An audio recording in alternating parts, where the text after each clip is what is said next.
Hello and welcome. This is Cheryl, aka Artsy Island Girl for Love from Lizi.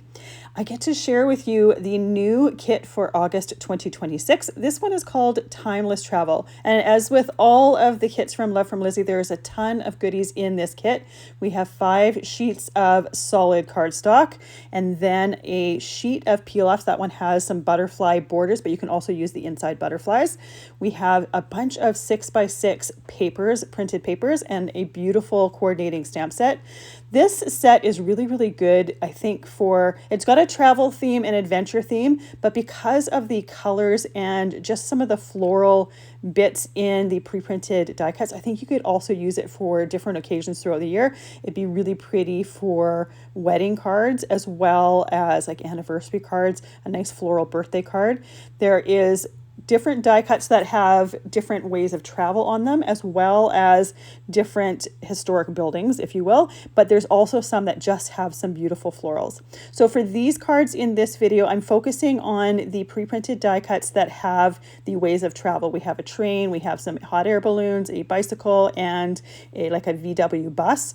Those are what I'm going to focus on. I'm also going to be using some of the printed papers. There's some beautiful ephemera in the ephemera pack, a large variety. I'm also going to be using one of the add-on specialty paper packs. There's some metallic papers that are an add-on if you choose that work really well for this. There's some beautiful charms that work well with the different travel methods, but I opted not to use those for this particular set of cards. These are the specialty cardstocks, and for this video, I'm going to be using that teal color, that kind of rusty pinky color, and I'm also going to bring in some of the stitched arches dies. Typically, when I'm using one of these kits, I like to bring in nesting dies for different shapes. Otherwise, personally, I tend to get stuck on just doing rectangles. So this just adds a little bit of a different shape to it, and the die cuts are really easy to use. This one has some stitched detail on it, which is really beautiful, and I think it works well with this theme. I haven't used this stamp set yet, so I'm going to use a white eraser on the stamping surface and just remove any of the manufacturing residue on there.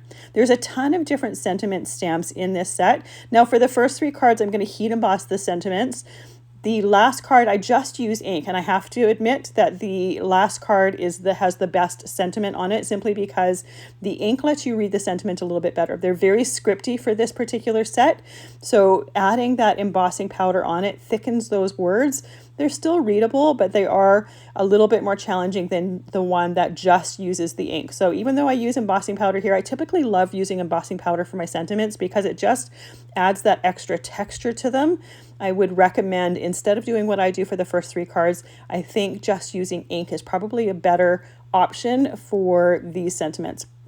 Now for the outside of my arch here, I wanted to add a little bit of a frame to it, if you will. So for this card, I chose to use that warm navy embossing folder or embossing powder. This is the same embossing powder that I used for the sentiment.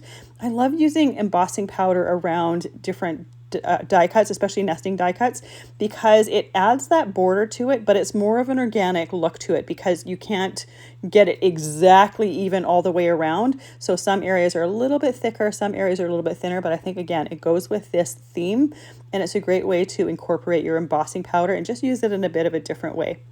So for all of my cards, I have a piece of the craft cardstock. This is one of the solid cardstocks in the pack. Those are trimmed to 4 inches by 5¼ inches. And then I chose one of the printed papers and trimmed that to 3¾ inches by 5 inches and layered that on top. For my arches, this is the one where I'm using that kind of pinky, almost, it has a bit of like a burnt tone to it.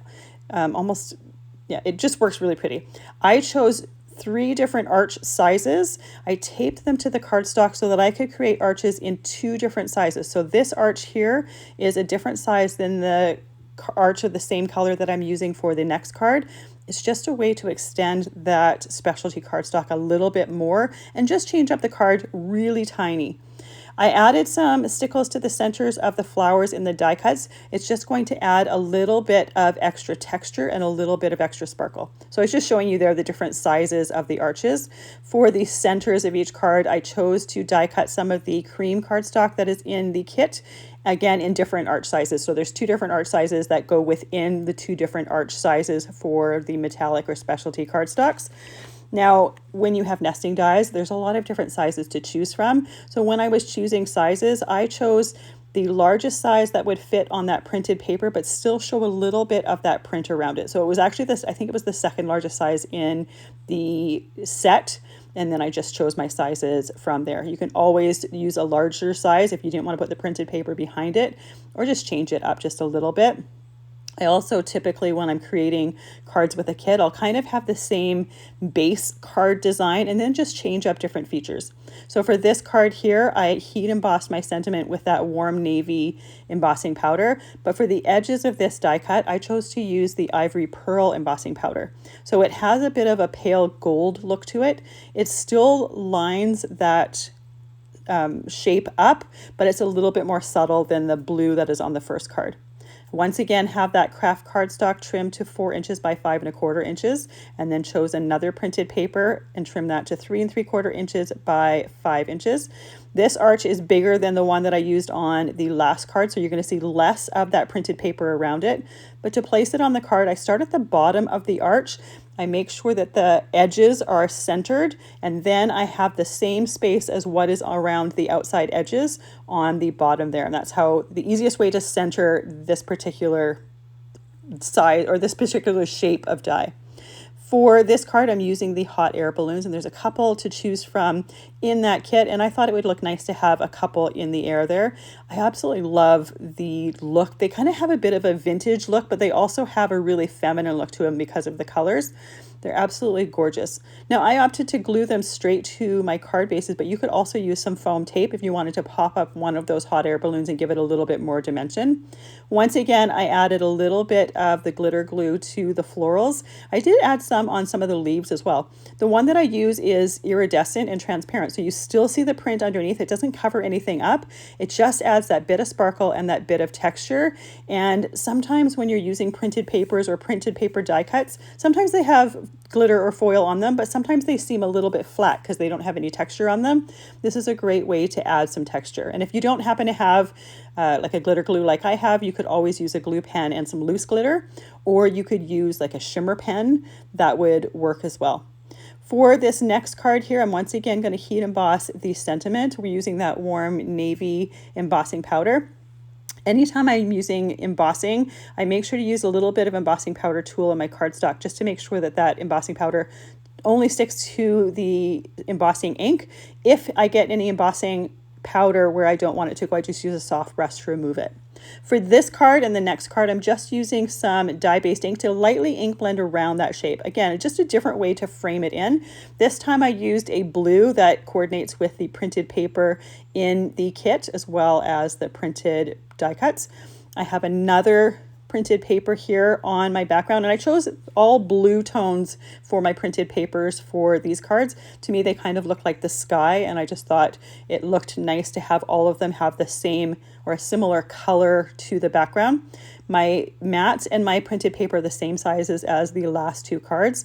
For this one here and the next card, I chose to use that blue metallic paper from the specialty cardstock add-on for the arches for these ones.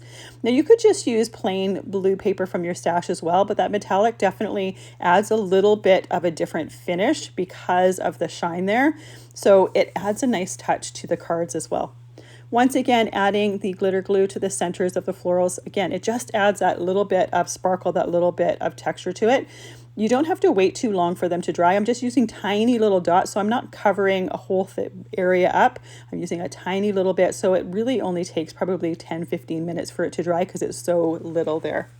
For my last card, this is the one where I'm going to just use that same blue ink that I used to ink blend on my last card. I'm going to use this one for stamping the sentiment. And like I said earlier in the video, this is the sentiment that actually had the best result because we didn't have the thickness from the embossing powder. So it was a little bit easier to read this particular sentiment. I chose to use a Dusty Rose ink for ink blending around the outside of this arch. And in between each one of my ink blendings and each one of the times I use my mat, I do clean it off with a damp cloth so that I'm not picking up any old ink from it. Even though it looks stained because it's very well used, it's always clean before I use it with another color of ink, because nothing's worse than doing your ink blending and picking up a color that you forgot was on that mat. I'm going to layer up each one of these pieces. Now I use a liquid glue to glue when I'm doing my cards for most items, because I like the fact that with liquid glue you get a little bit of wiggle room to move and shimmy things in place. But you could certainly use a tape runner or a double-sided tape if that is your preference. It's whatever you particularly like, but I do love being able to move and shimmy things if I need to. Now, one of the things that I had intended to do with some of these cards, but I totally forgot until this last card, is I was going to use the butterfly peel-offs. Now, it is a border butterfly, but there's an inner butterfly, and I wanted to use those inner butterflies in the sky. So I started with this card, and then I went and I grabbed some of the other ones and added the butterflies to that sky as well. And I typically will do these in odd numbers. Odd numbers tend to look a little bit better in general when you're creating, and obviously when it's possible, because there was only 2 of those hot air balloons that I thought would look good on that background of the card, so I opted to do 2 there. For the little bike, I added 3 to the background, but then I added 1 butterfly on one of the flowers in the little basket of the bike. Last step, once again, is to add that glitter glue on top of the flowers and then let that dry for just a little while. I absolutely love the simplicity of these cards, but they're really, really beautiful, both with the printed papers and with the color palette. The images from those pre-printed die cuts are stunning. This little bus here with the florals, I don't think I've ever really seen die cuts with modes of transportation with florals, but it is absolutely stunning. It looks gorgeous. I am not someone that is or makes mini albums, but this kit would be absolutely gorgeous for someone that loves to do mini albums in like a travel theme. Because of the different pre-printed die cuts that are in there and the printed papers, it would look absolutely stunning. But it would take me too long to figure out how to do it in order to be able to share it with you with the time that I had. But this would be a fabulous one for that. A lot of kits really are perfect for that because they're great for just creating and not having to coordinate everything yourself. You'll find everything that I've used listed and linked in the description box below. Thank you so much for joining us today. We always appreciate you spending time with us.